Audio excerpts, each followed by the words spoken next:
Hi, this is Shannon, and I will be reading you selections from the Sandwich Enterprise, dated August 22nd, 2025. First, weekend weather. Saturday, high of 75 degrees, low of 59, partly cloudy, just a gorgeous day. Sunday, high of 76 degrees, low of 62, mostly sunny. Oh, that's just a gorgeous day. Thank you for that. Let's enjoy it while we have it. Upcoming meetings for this week. Historic District Committee, Monday at 6:30 p.m., Town Hall, second floor meeting room. Council on Aging Board of Directors, Tuesday, 9:30 a.m., Council on Aging Office. Tree Warden Public Hearing, Tuesday, 3:30 p.m., Department of Public Works. School Committee, Wednesday, 6 p.m., Town Hall. That is going to be a meeting broadcast live by local government on Channel 9, Education Channel 8, and Public Channel 6, and streaming at www.sandwichtv.org. Our first headline is School Committee Approves Retroactively Applying New GPA Weight by Taylor Frizzetti. The school committee approved the application of the new grade point average, GPA, weights retroactively during a meeting last week. The committee had approved adjusting GPAs to align with the Massachusetts State College recalculation scale next school year during a meeting held in April. When we voted on this new GPA scale in the spring, my motion was that it apply beginning in the 2025-26 school year. Admittedly, my intent was, at least in my mind, that it would be retroactive, but that is not what I said, so we just need to clarify on what our intent is, School Committee Chairman Kevin Serault said. The weight change, which was a result of school council discussions and research, was also made to encourage students to take higher-level courses by increasing their GPA weight. Serault and School Committee Vice Chairwoman Danielle Binienda have spoken in support of retroactively adjusting GPA to better reward students who are challenging themselves. Other school committee members had some concerns, among them Kaylee Adams, who noted in July that it might be seen as a disadvantage for some students who have made decisions based on the former weight system. I think the easiest, seamless way, the most equitable way, the fairest way would be to make it retroactive for the classes of 26, 27, and 28, Binienda said. The thing is, the GPA weighting system has never been published. We haven't been transparent with it, and I think going forth we should. We should know that the weighting system hasn't been equitable with college prep classes and advanced placement classes. She noted that an A in a college prep class is worth more than an A- in an honors class. That's really not fair. The curriculum is completely different, Binienda said.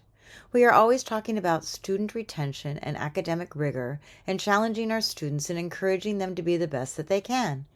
By not recognizing those upcoming sophomores, juniors, seniors, I think it's not very fair to them, and I really think we should make it retroactive for them going forward.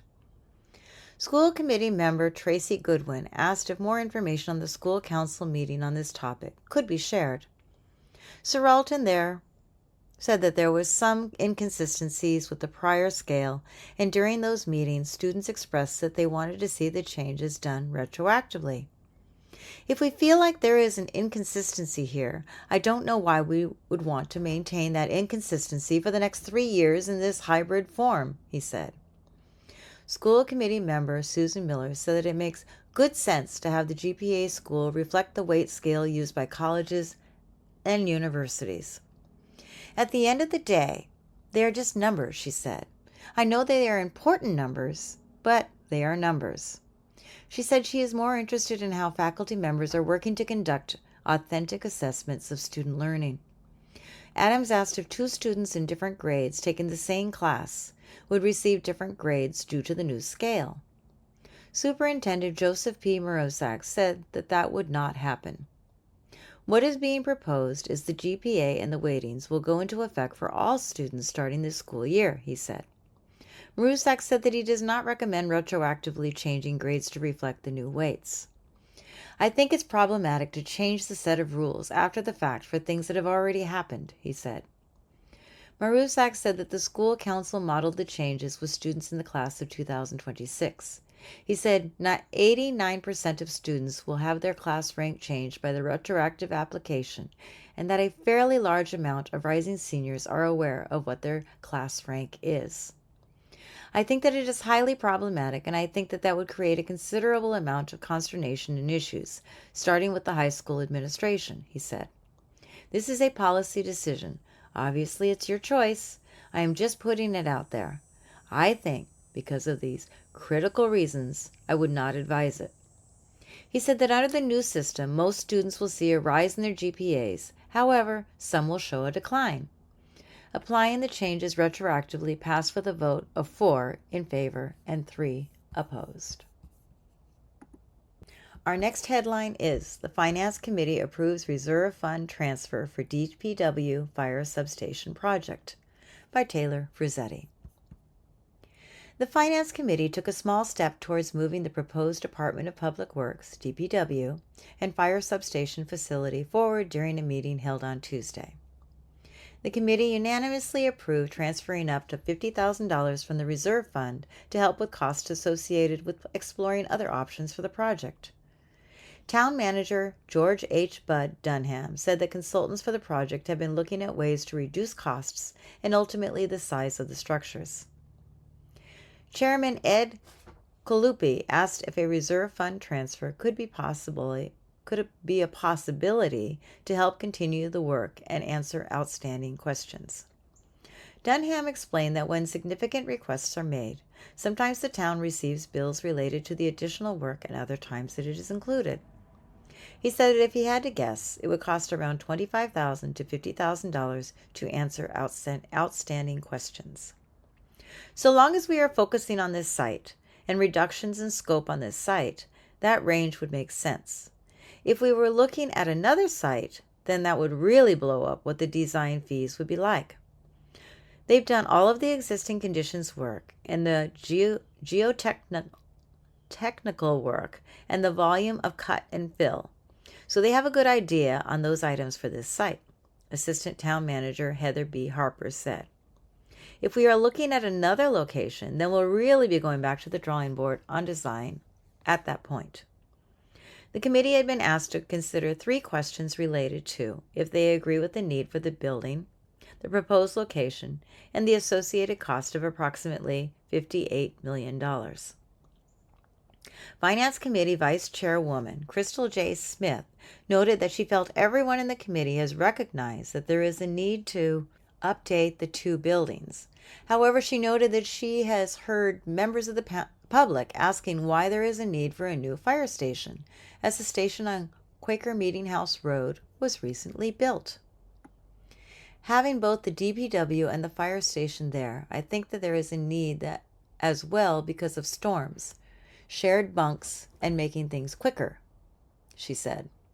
Finance Committee member Kevin Klein said that although he agreed there is a need to update both buildings in upcoming years, he is unsure if it is best to pursue both projects at the same time.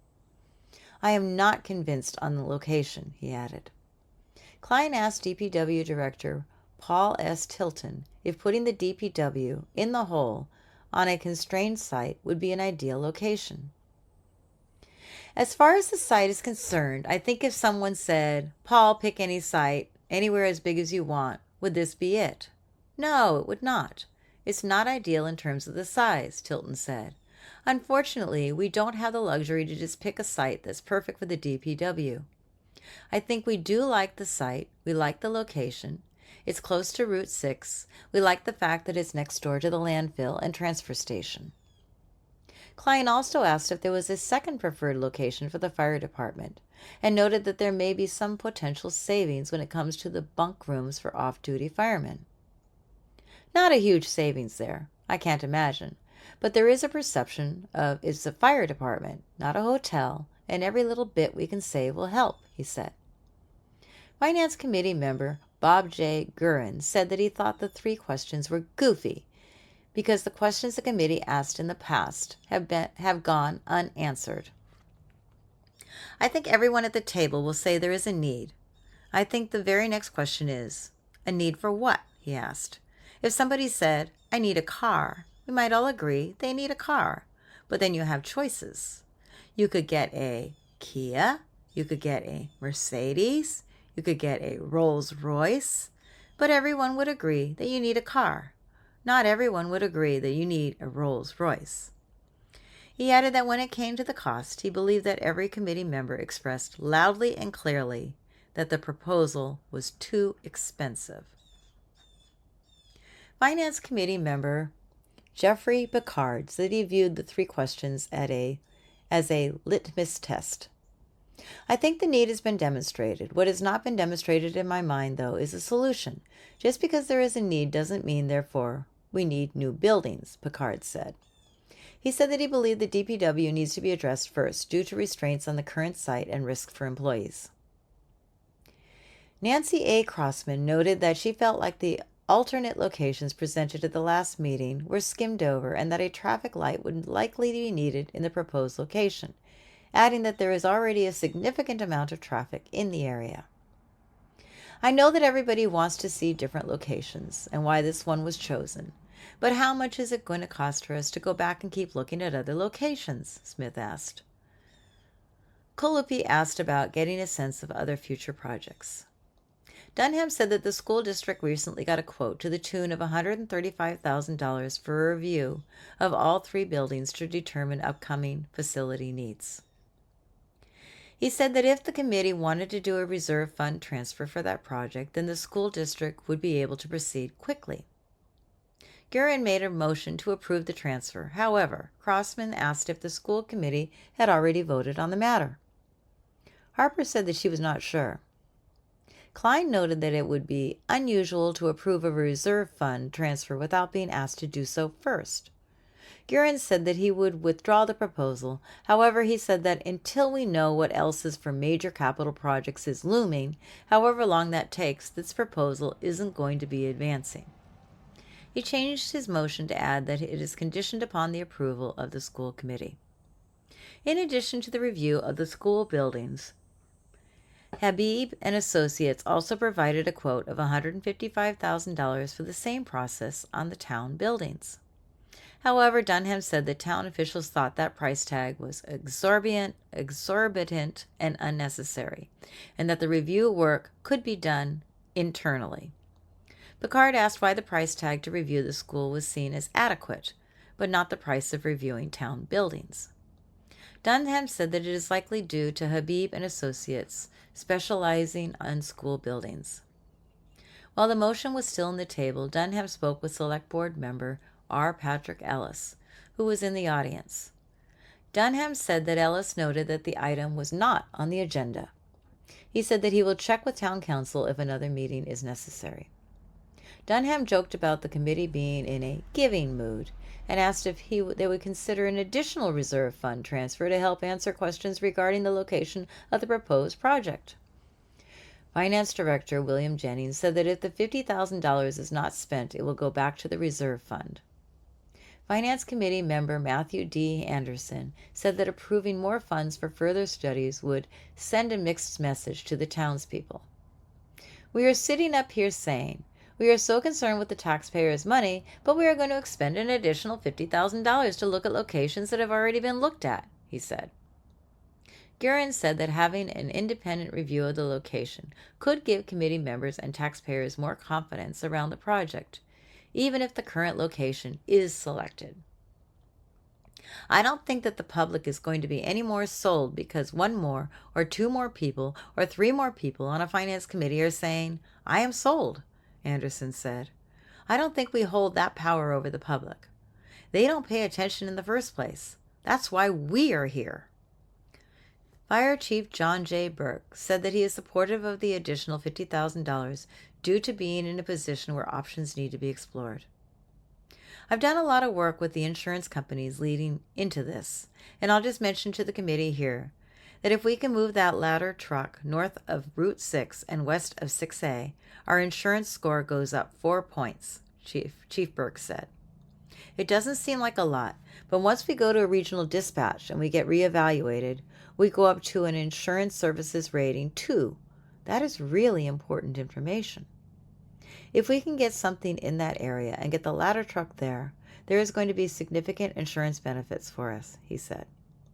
The committee approved of both reserve fund transfers. However, Dunham noted that he would have to check with town council to ensure that the vote is kosher. Our next headline is Assembly Hears Real Estate Transfer Fee Proposal by Michael J. Roche. A push is on to address the housing crisis on Cape Cod, in part through the imposition of a transfer fee on high-value real estate transactions, specifically sales of properties with a value in excess of $2 million. The initiative was greeted with a considerable amount of support during a meeting of the Barnstable County Assembly of Delegates this week. The Assembly met on Wednesday to hear from Cape leaders regarding the proposal. As outlined in a recent op-ed piece in the Falmouth Enterprise by Daniel Jessen, Falmouth's delegate to the Assembly, a 2% fee would be placed on real estate transactions of more than $2 million. Jessen estimated that the establishing such a fee would generate up to $56 million a year for housing on Cape Cod, with $7.8 million going to the town of Falmouth alone. He suggested that the hike in home prices across Cape Cod is due to second home purchases and investment properties that, in turn, result in considerable profits when the property is eventually sold. Capturing a small portion of that wealth to help preserve the year-round housing stock benefits everyone, Jessen wrote, including the same second home owners who count on visiting a Cape Cod with staffed restaurants and functioning fire stations. Laura Moynihan with the Falmouth Housing Trust spoke of the significant need for the kind of fund that the 2% fee would create in order to address the Cape's housing crisis.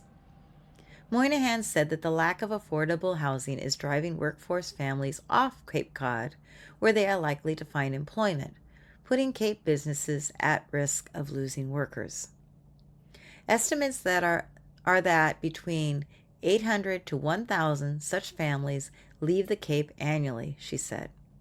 It requires an income of $200,000 to support the purchase of a market-rate home on Cape Cod right now, she said, and the median income on the Cape is about $124,000 per family. You can see that middle gap for our workforce families, she said. They simply can't afford to purchase a home on the Cape. Moynihan noted that the Falmouth Housing Corporation has a wait list of more than 200 people seeking a one-bedroom unit. She also recalled Housing Assistance Corporation's recent lottery for 40 apartments at the Cape View Way complex in Sagamore Beach that opened in May. The lottery drew more than 900 applicants, she said. There's a significant need, she said. We need this funding source in order to allow for development that fits within our community but also serves our community. Moynihan said that the project developers need to know that such a fund is available in order to budget for a project and know how many units their project can provide. The first step in the development of affordable housing is to always verify your funding sources, she said. Having this additional funding source would be critical in that planning process. Moynihan noted that the town of Falmouth funds up to $150,000 per unit for affordable housing projects. The town's housing production plan calls for 80 units per year to address the current housing crisis, she said. Adding that 80 units at $150,000 is $12 million. We can't begin to reach that without this additional type of funding, she said. During the Wednesday's meeting, Dennis Select Board member John Terrio said that he did a little bit of homework and determined that in 2024, there were approximately 282 real estate transactions on Cape Cod of more than $2 million. So far this year, there have been approximately 177, he said, bringing the total transactions between January 1st, 2024 to the present to more than 450. I don't have the numbers of exactly what those 450 plus $2 million plus homes brought in, he said, but if you do the math, that's a ton of money. Falmouth Select Board member Douglas C. Brown spoke in support of the initiative. Brown mentioned that Falmouth and other towns were not successful at instituting a similar fee initiative, and said that he appreciated the county's leadership in trying to move something forward. Brown also mentioned that when Falmouth established its fee on short-term rentals, critics were quick to say that the fee would kill the real estate industry. He said that those predictions did not come to fruition and everything seems to be going along just fine. I hope we can all work together and come up with something that's productive and increase the availability of affordable housing on the Cape, he said. Barnstable County Administrator Michael Dutton stressed that the proposal is in its infancy and will require public input and political decisions on the part of the Assembly. Key questions still need to be decided include the fee percentage, exemptions, and whether individual towns could opt in or out. Dutton said that the plan would require both a home rule petition to the state legislature and a county ordinance to set up a housing fund. Obviously, you haven't made decisions about how you want this to work, he said. There's a lot of input that has to go into that. There's a lot of communication that has to go into the decisions that you have to make. This is just the very beginning of something that might be possible. Our next article is Barriers to the Beach. Universal Access, What It Looks Like and Why It Matters, by Anna Westerberg. Cape Cod's beaches are its prized jewels, but cliffs, dunes, erosion, tides, and endlessly shifting sands create universal access challenges. As the Americans with Disabilities Act, ADA, turned 35 in July, reporters from CapeCodNews.org and the Enterprise collaborated to explore just how accessible public beaches are and are not, and what is being done to improve access for all.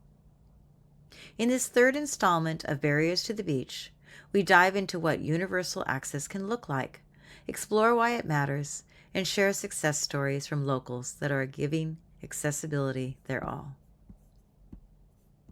When Sarah Nichols' oldest son, Ethan, 14, fell and broke his hip last year, Sarah, a mother of 4, discovered a different side of life. What had been simple pleasures, like going to the beach, became too logistically complicated and painful for Ethan to enjoy. Although Nichols lives full-time in Hubbardston, she has always spent the summer in North Eastham, where her parents built a house in the 1980s. After Ethan's accident and subsequent hip replacement, her Cape Cod summer became a season-long search for accessible beaches. The blue accessibility mats, or Moby mats, are meant to offer a smooth surface over shifting sands for anyone preferring a stable pathway. What had once been a great feature for helping pull Sarah's beach cart is now an essential for Ethan, who uses a wheelchair and a cane to access the beach. Ponds provided greater accessibility, but on the ocean, the mobility mats always ended mid-sand, leaving Ethan in a beach desert of sorts, unable to reach the water.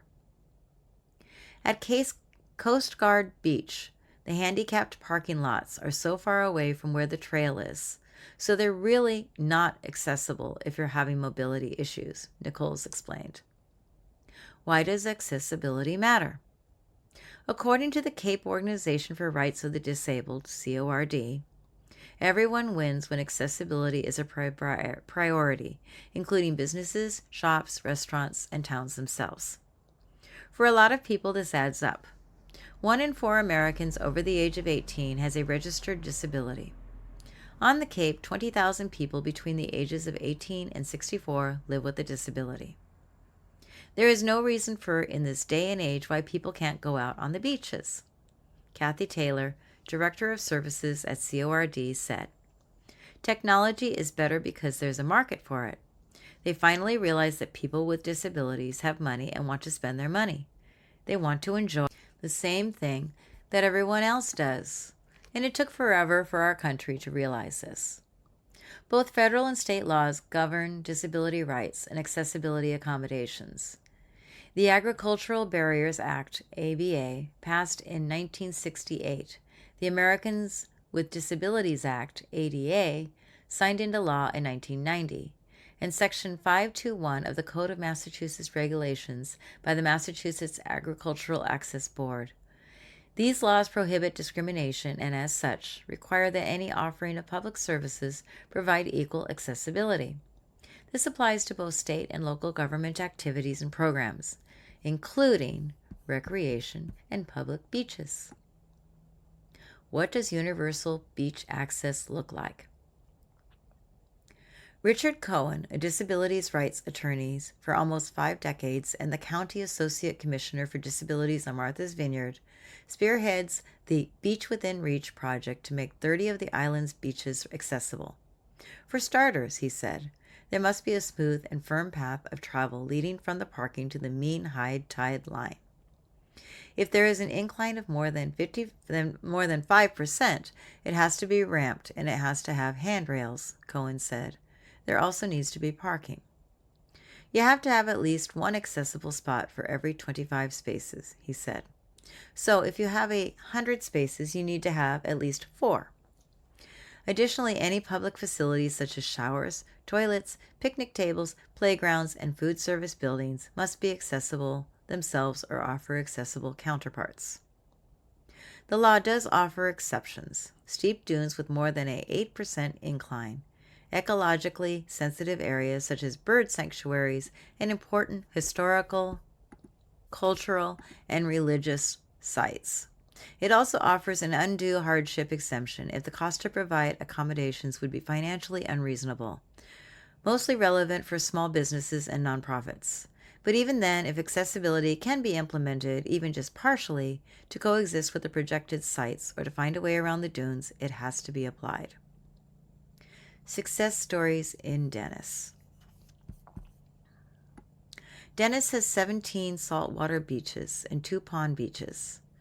Beach and Recreation Director Dustin Pinot said that the town understands the financial benefits found in prioritizing accessibility. We don't just assume people come here. We want to make sure they come here, Pinot said. It's our job to overcome the hurdles. As a best practice, the town offers beach wheelchairs that can be transported to any beach on demand. And demand is high. Beachgoers use these wheelchairs every day, Pinot said. Corporation Beach even has a motorized wheelchair for traversing the dunes. Pinot believes that these investment in access brings multiplied returns. We're all striving for that dollar. Rather than make it a contest, what we did was create a beach improvement fund. A portion of every day pass and sticker sale goes into that fund, Pinot said. It's easier to get a budget approved when there's earmarked money. It doesn't impact the tax rates. Everybody heaps the benefits because the majority of the money goes back to the general fund of the town. It's a no-brainer. It's a win-win, he added. In 2024, Dennis's approved town budget was almost $45 million. At $2,400 apiece, a floating beach wheelchair or a 50-foot accessibility mat would have made up 0.24% of the total approved beach budget and 0.01% of the total approved town budget. The $11,000 motorized wheelchair purchased in 2023 was 1.10% of the total beach budget and a 0.03% of the total town budget. Collaboration is key. Pinot works closely with Greeth Kesulau, chairwoman of the Dennis Advisory Committee on Disability. She says that cross-departmental collaboration, clear communication, and elected officials who are in tune to the needs of residents and visitors have all aided the town's efforts towards beach accessibility. In the long run, the finance department has the final say for every town on how much money you are going to put into accessibility, Kesulal said. And we happen to have a lot of great selectmen that are very understanding that life can change for any of us in a heartbeat. The challenges, Kesulal said, are threefold: Cape Cod's topography, budget, and convincing people that accessibility is important. Cape Cod towns are understandably protective of their nature, beaches, and general topography, Kesulal said. But we have to come to a compromise at some point because we all want to enjoy this beautiful Cape Cod that we live in. I would like to be able to have at least one place where somebody with a disability could get into the water by themselves, she said. Does she know of any such beach? On the Cape? I do not, she said. On making it count.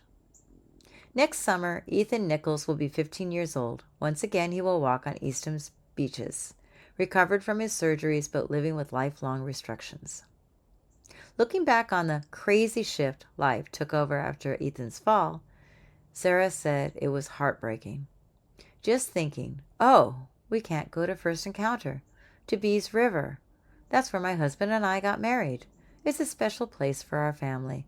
And to think, are we even going to be able to get there with all of us? That was hard. Cohen gives the general implementation of accessibility a C- at best, and that's 35 years after the ADA was codified into law. If people with disabilities had been viewed from time immemorial as human beings when buildings were constructed, whether it's 20 years ago or 500 years ago, they would have been constructed initially accessible, Cohen said. Instead, Cohen believes we have a society full of places perpetrating discrimination. Each year of a person's life is very important, so each year you don't have an accessible beach means people are continuing to be denied. Our next article is Nothing More of This Land. Lee's book talks Indigenous Identity, History, and the Exploration of Both, by Kaylee Millard. The atrium of the Unitarian Universalist Fellowship of Falmouth was bright with waning afternoon sunlight recently as people from across the Upper Cape and beyond, some from as far away as New York, New Mexico, even the Middle East, packed in, waiting to hear from two authors on a long, long line of Wampanoag storytellers, Linda Combs and Joseph Lee, both of the Wampanoag tribe of Gayhead, Aquinnah. The event, hosted by Linking Indigenous and Non-Indigenous Knowledge, brought the two authors together for a conversation about their respective books, which were for sale courtesy of Titcomb's Bookshop. A portion of the sales were donated to the Aquinnah Cultural Center by Titcombs. Combs is a well-known storyteller, teacher, museum educator, and author of Colonization and the Wampanoag Story, a 2023 book geared towards younger readers that tells the story of colonial contact from the Wampanoag perspective. Similarly, Lee is also a storyteller, journalist, and author whose new book, Nothing More of This Land, explores themes of Indigenous identity and culture, change and exploration of both the self and of the world. It occurred to me as I was preparing for this today that my book came out almost 2 years ago now, Combs said. Joseph's came out 2 weeks ago, and we're sort of the latest of a long line of literary people among either Indigenous people or Wampanoag people. I don't know if a lot of folks know that. There doesn't seem to be that awareness, and that is something that has happened for the last 400 years. Combs said she has seen more and more Indigenous authors writing about their cultures and the Indigenous perspective. One thing she noticed in this influx of stories, she said, is that all of the writing that has happened has been because of European contact, colonization, and the impacts of colonization. Lee's book is no different. He jumped right in with both feet into a topic that is not usually shared with the public, which is personal identity.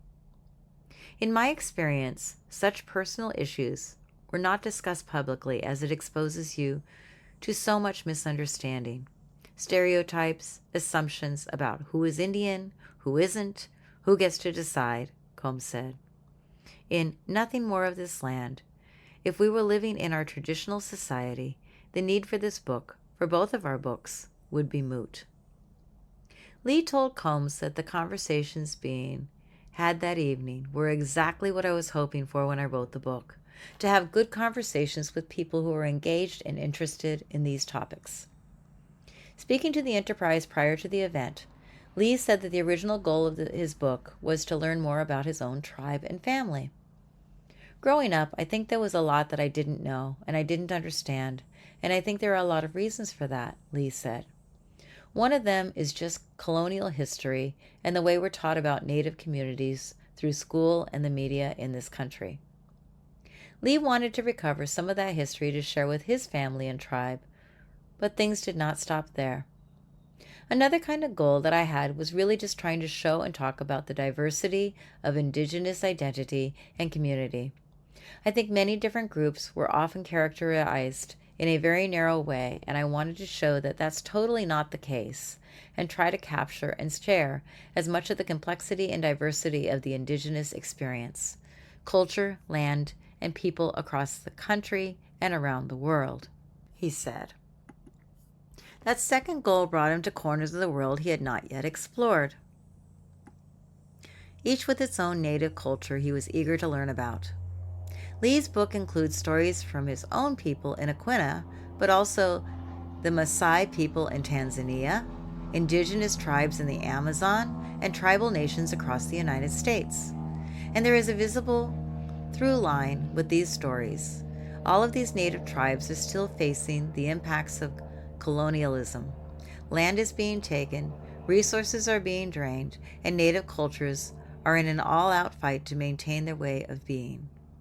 The Maasai, specifically, are being forced off their land in Tanzania, Lee said, noting it's part of this whole sinister ploy to get them off their land and break their cultures and way of life and move them to this other land. That's colonization at its finest, Combs said. That sounds like the Maasai version of the Trail of Tears, or when they were slaughtering all the buffalo and they forced the Lakota into starvation. It's the same story around the world, Lee said, and I think that was one of the most rewarding parts of the work, was seeing these connections. I think that's also the project of colonization, to make you not see these connections. And then you don't realize that that's what's happening in Aquinnah and Mashpee and Ecuador and Tanzania and California. For a long time, Lee said, he thought the only way to learn about Aquinnah Wampanoag history was to just focus on Wampanoag stuff.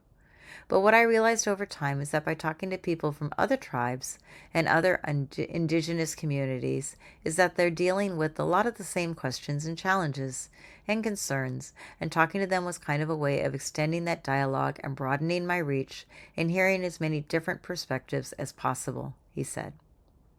Lee's book is an exploration of Indigenous identity, culture, and what it really means to be Native, something Lee struggled with as he grew from a child to an adult within the tribe. I think we're taught in this country, speaking broadly, that to be a Native means a very specific thing or a very specific kind of person, Lee told the Enterprise. And because I felt that I didn't live up to that, or look like that even, that maybe I wasn't really fully Native. Even though I knew I was, searching for the external validation was something that I wrestled with a lot, especially when I was younger. The feeling ebbed and flowed, he said, and there were times when Lee really did feel Native or really Wampanoag, like going to tribal summer camp with his cousins. We're exploring the land together and we're learning our culture and traditions, he said. But then, in the middle of the winter, I might be in a classroom in the suburbs of Boston where I was going to school and just doing algebra, and to me, that didn't really feel very Native at the time. In his book, Lee writes about his experiences of turning 18 and getting his tribal ID card. It was a transition, he said, from his experience being a kid to being an adult in the tribe, with the ability to attend meetings previously closed to him. So he went. You learn a different side of the tribe, and some of it that's difficult and some that's complicated, but I think that's important, Lee said, because it's adding these layers of complexity to what it means to be Indigenous. At that point, I realized I really didn't know that much about our own tribal history. I just started showing up to meetings. People were talking about things that happened a few years ago, and I had no idea what they were talking about. And that's when I realized I gotta learn some of this stuff. And learn some of this stuff he did.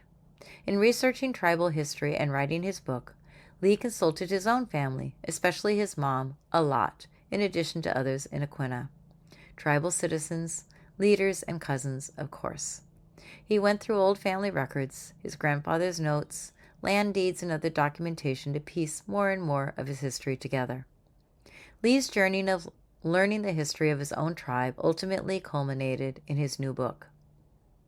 As I was learning about that and seeing some of the political conversations happening in my tribe, I just had a lot of questions about it, he said. I didn't realize how little I knew, so the original book idea kind of started from that place of just trying to learn more, and eventually it broadened out into this bigger thing. His book, Lee said, is very much his perspective.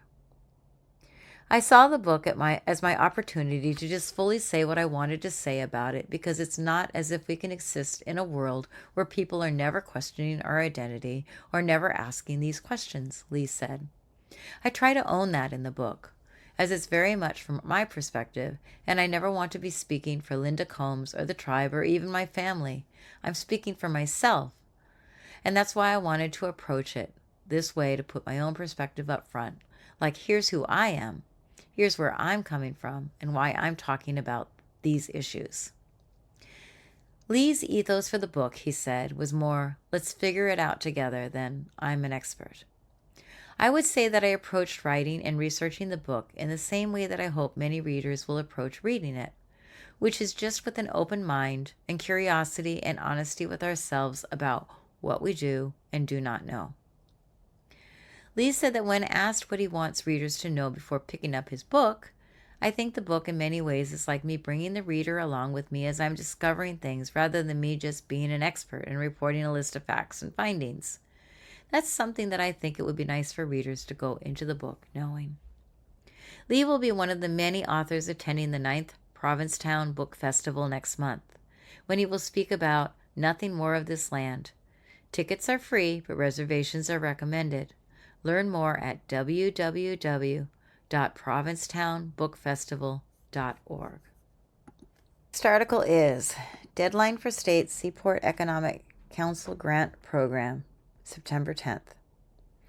The Healey-Driscoll administration announced that opening of the fiscal year 2026 round of the Seaport Economic Council Grant Program, which is administered by the Executive Office of Economic Development and provides funding to support working waterfronts, local tourism, coastal resiliency, and maritime innovation across Massachusetts' coastal region.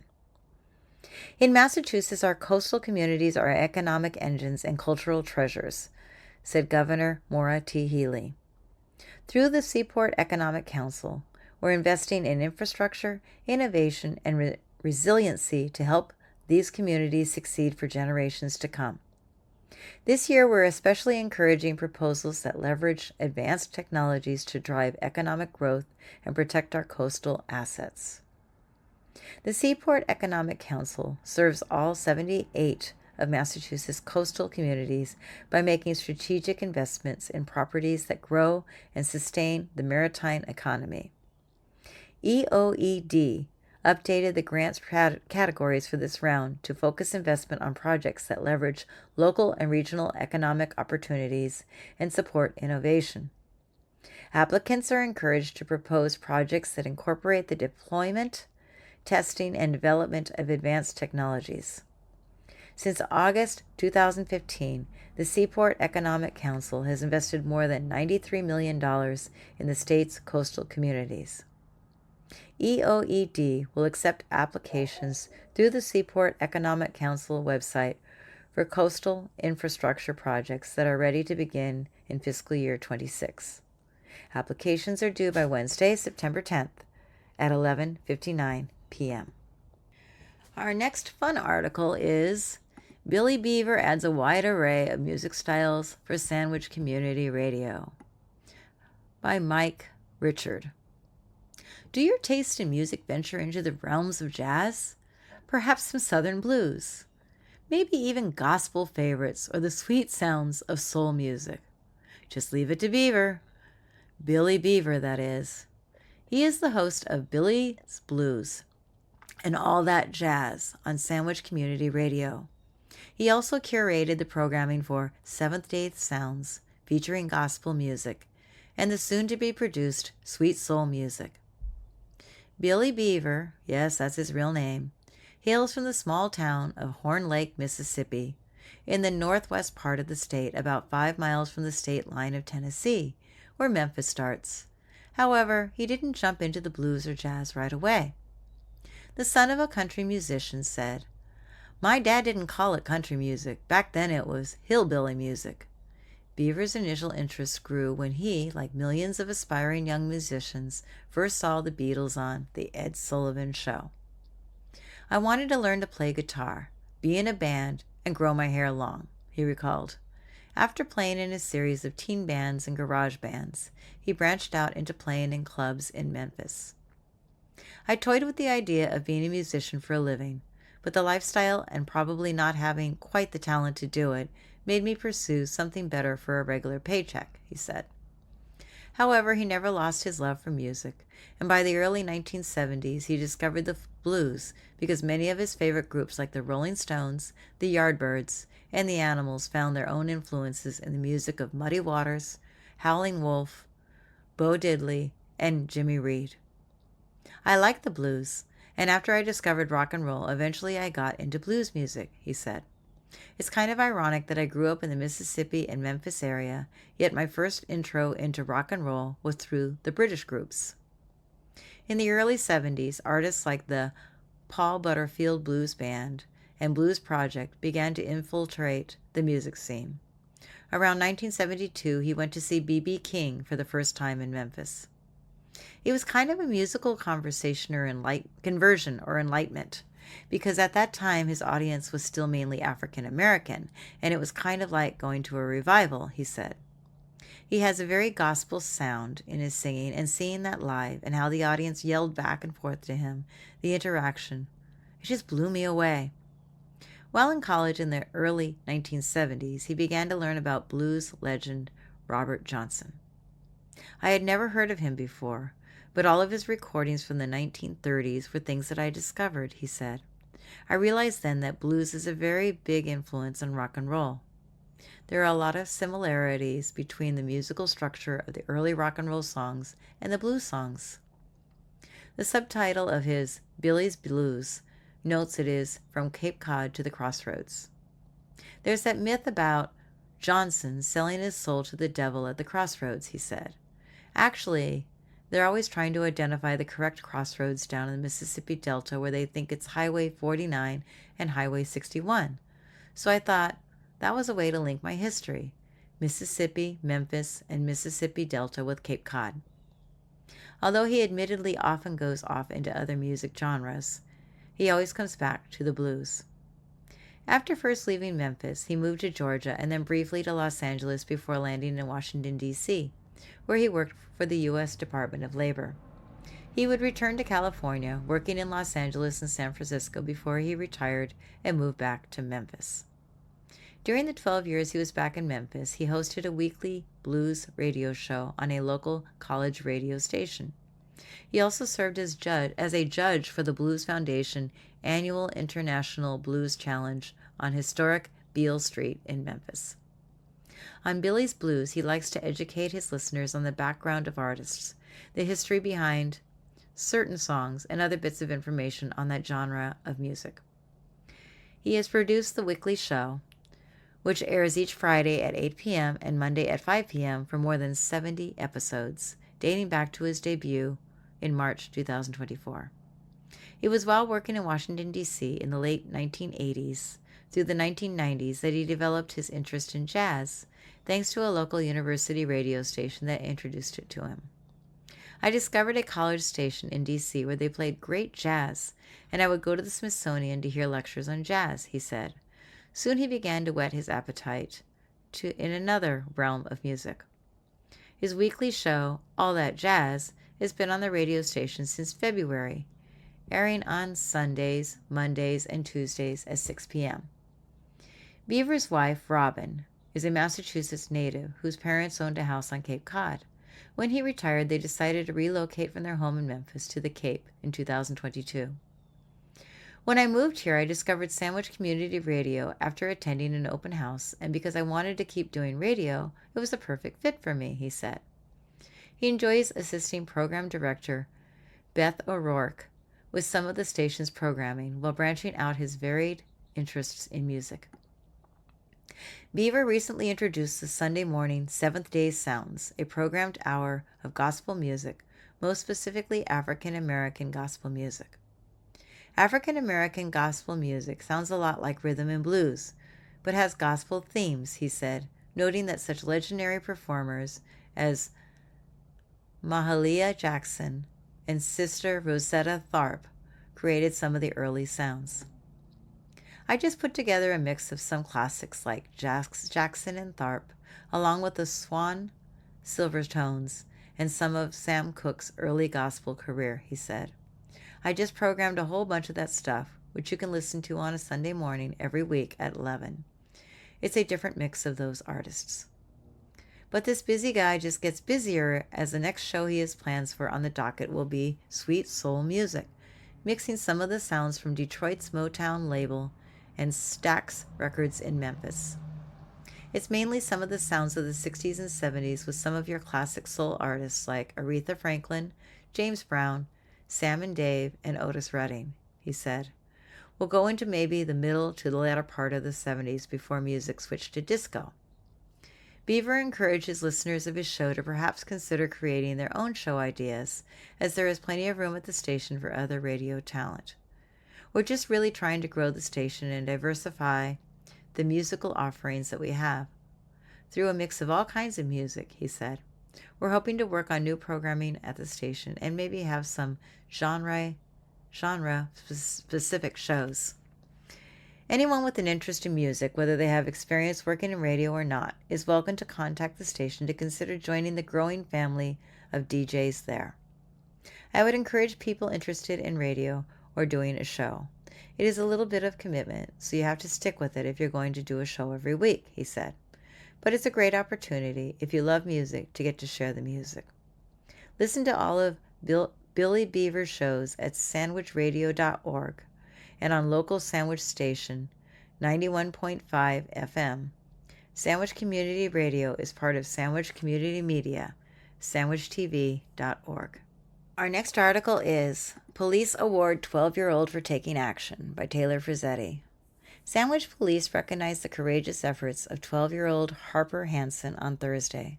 Soon-to-be Sandwich resident Hansen received an award from the department for her quick thinking. On July 21st, Hansen was in the car with other passengers at the intersection of Quaker Meeting House Road and Route 130 when the driver of the vehicle began experiencing an emergency. Hansen recognized this and quickly took control of the wheel from the passenger's seat and was able to steer the vehicle safely away from an oncoming car, a tree, and a steep embankment. Harper's actions successfully brought the vehicle to a controlled stop, which undoubtedly prevented a more serious accident, which could have injured the other occupants of the vehicle and other bystanders, the award reads. Our next article is NOAA Teacher at Sea Returns from 2-Week Trip by Katie Nelson. Falmouth High School science teacher Cheryl Milliken returned on August 10th from 2 weeks at sea aboard the Oregon 2nd. Milliken was selected to participate in the National Oceanic and Atmospheric Administration's NOAA Teacher at Sea program. Of the roughly 200 applications from teachers across the United States, 9 were selected. The Oregon 2 sailed along the Atlantic coast of Florida and off the coast of Georgia and Cape Hatteras, North Carolina.